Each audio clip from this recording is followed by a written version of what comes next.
बिस्मिल्लाहिर्रहमानिर्रहीम। आज हम चैप्टर 1 पढ़ेंगे क्लास 9 की मैथ्स का, ठीक है, जो है मैट्रिसेस एंड डिटर्मिनेंट्स। हम लोग एक्सरसाइज 1.1 सॉल्व करेंगे आज, ठीक है। सबसे पहले हम ये देखेंगे कि हमारा क्वेश्चन नंबर 1 क्या है। मैं आपको जो क्वेश्चंस होंगे उससे रिलेटेड जो टॉपिक होगा, पहले मैं आपको उसका कॉन्सेप्ट दूंगी और उससे रिलेटेड बुक में जो एग्जांपल्स होंगी हम वो सॉल्व करेंगे थॉरोली। एंड देन उसके बाद हम एक्सरसाइज में जो इस टॉपिक से रिलेटेड क्वेश्चन होगा, मैं कुछ पार्ट्स आपको उसके करवाऊंगी और कुछ पार्ट जो है वो उसका लिंक मैं डिस्क्रिप्शन बॉक्स में डाल दूंगी, आप वहां से देख लीजिएगा PDF फॉर्म में। फर्स्ट ऑफ ऑल हम देखते हैं कि क्वेश्चन नंबर 1 क्या है हमारे पास। Find the order of the following matrices. इस क्वेश्चन में आपको दो चीजों के बारे में पता होना चाहिए, मैट्रिसेस किसे कहते हैं और ऑर्डर ऑफ द मैट्रिक्स का क्या मतलब है। First of all we will see what is a matrix. अब मैं यहाँ पर एक मैट्रिक्स लिखती हूँ,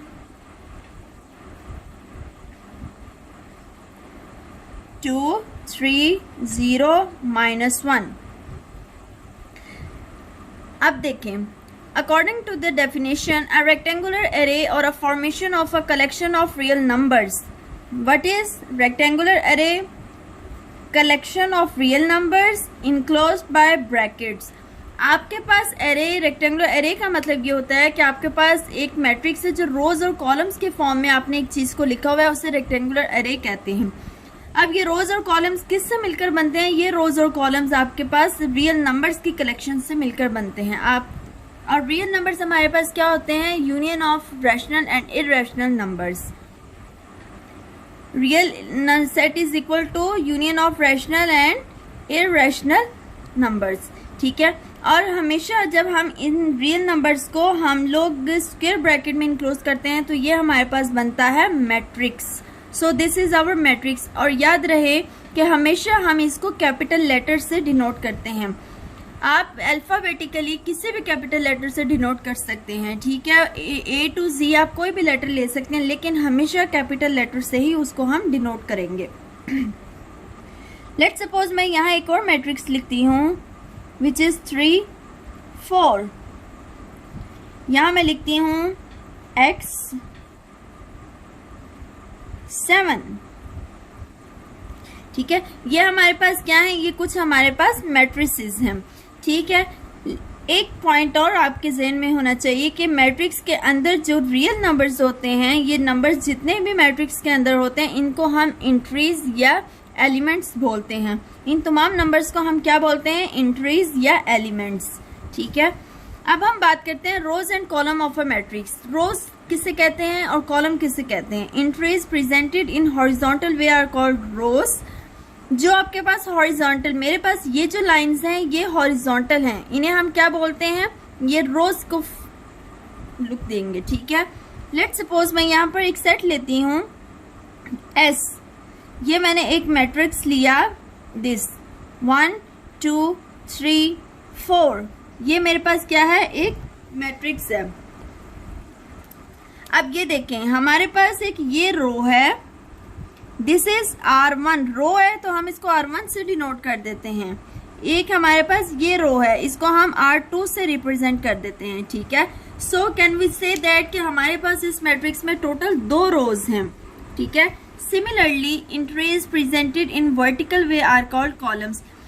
अब देखें वर्टिकल क्या है हमारे पास? ये जो रेड कलर की लाइंस हैं ये हमारे पास क्या है? वर्टिकल वे में है, ठीक है। तो जो इस तरीके से बनेंगी उन्हें हम क्या कहेंगे? कॉलम।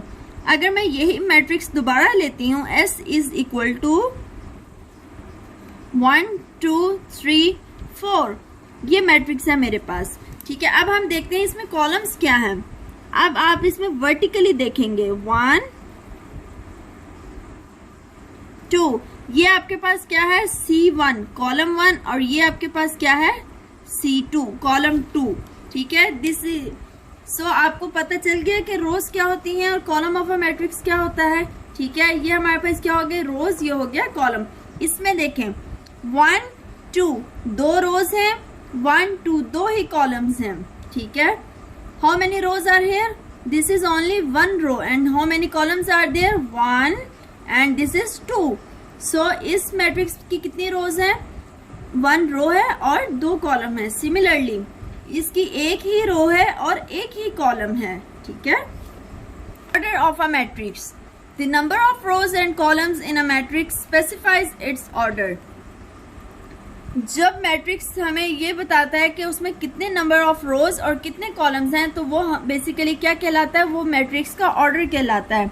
लाइक मैंने वहां जो मैट्रिक्स लिया आपके पास वो क्या था, 1 2 3 4। How many rows are there?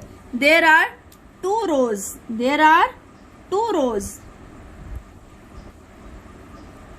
And how many columns are there? There are 2 columns. It is always written as m by n or m cross n. So order of, हम इसको लिखते कैसे हैं? Order of matrix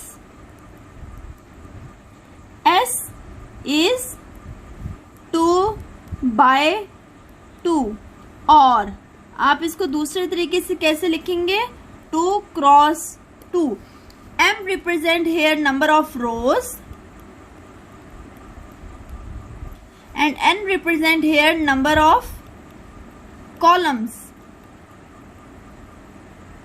ठीक है, अब देखें यहां से हम एक एग्जांपल ले लेते हैं। ये इसमें कितनी रोज हैं?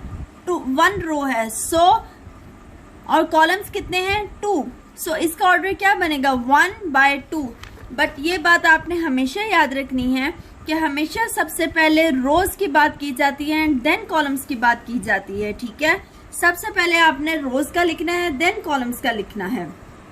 ठीक है, अब देखें हम अपनी एक्सरसाइज के क्वेश्चन नंबर 1 है उस पर आ जाते हैं। Find the order of the following matrices. This is our first part. a equals to 2 3 -5 6। अगर मैं इस मैट्रिक्स को लिखती हूं,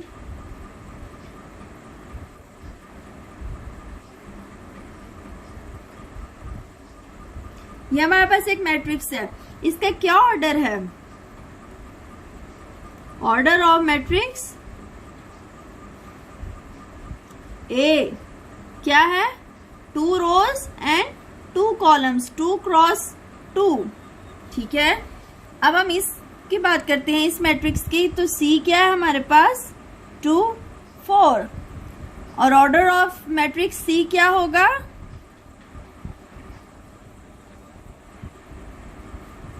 1 row and 2 columns, so 1 cross 2। आप इसको ऐसे भी लिख सकते हैं मैट्रिक्स लिखकर, तो आप यहाँ क्या लिखेंगे? 2 क्रॉस 2। सिमिलरली यहाँ क्या आ जाएगा? 1 क्रॉस 2। अगर आप ये नहीं लिखते, आप जस्ट इसी तरीके से लिख देते हैं, तो ये भी इसके ऑर्डर को ही रिप्रेजेंट कर रहा है। इस पार्ट पर आ जाएं, तो f क्या है हमारे पास? 2।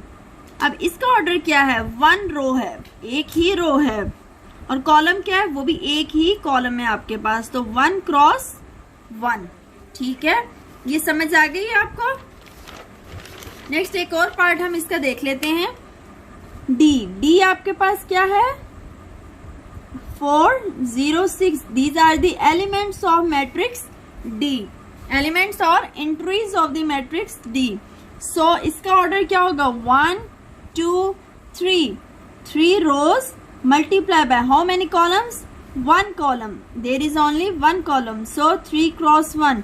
So order of the matrix D is 3 cross 1. So okay students, इससे रिलेटेड जो बाकी क्वेश्चंस हैं आपके पास, जो बाकी पार्ट्स हैं इस क्वेश्चन के, वो आप लोग डिस्क्रिप्शन बॉक्स में उसका लिंक मैं दे दूंगी, आप वहां से PDF फाइल में उसको देख लीजिएगा। आई होप सो कि आप लोगों को जरूर समझ आई होगी। ठीक है, इंशाल्लाह नेक्स्ट लेक्चर में हम इक्वल मैट्रिसेस को स्टडी करेंगे और एक्सरसाइज में उससे रिलेटेड क्वेश्चन नंबर 2 और 3 जो है उसको सॉल्व करेंगे। Thank you.